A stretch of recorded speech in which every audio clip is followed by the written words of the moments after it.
And now, your selection. Meet the stars.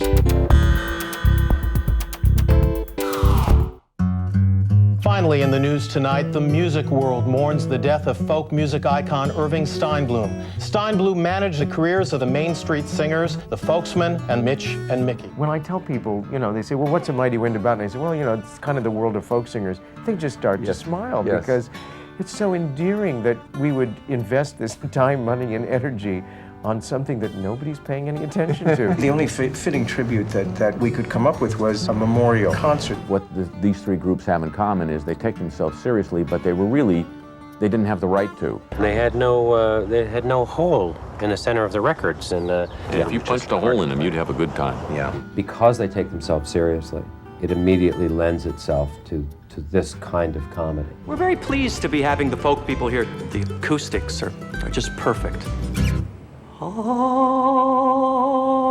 I agree that the main thing is how seriously do you take yourself. Well, there's a puppy in the parlor. These are all people who climbed aboard a commercial bandwagon looking for the next pop, rather than, doing speeches off the back of a truck and selling. You went to the record store, you knew that the new Folksman album would be one word title: hitchin', wishin', Ramblin', singin'. It's more social commentary, I think. It's a character piece set against the backdrop of folk music. There's a kiss at the end of the rainbow. I must say I was in awe of Mitch and Mickey. Who wasn't? We're not lampooning anybody. It's not setting up these people for, ridicule. We have great affection for the world of folk music. I feel ready for a voyage on this magnificent vessel. I love Mitch. What if we see sailfish? I think people are funny.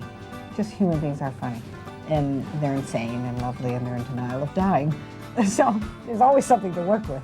I don't remember much.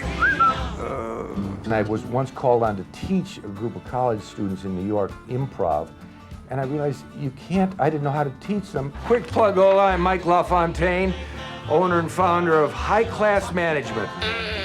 Whoops! To me, it's always scary, but in the good sense of scary, because there's nothing you can do about it. So at some point, you actually just give up. Those are lights hanging up there? Yes, those are lights. Could they fall? And that's a ceiling above us. I guess it's like being a baseball player. You get up against a 90-mile-an-hour pitcher, and if you hit one out of the park, you say, gee, that's great, but another time you're going to strike out. Excuse me, I must be full. Christopher establishes such a feeling of trust on the set. You just really feel safe, and to be able to go out on a limb and improvise, that's the first thing you need to feel is safe. Mighty winds are blowing, blowing you and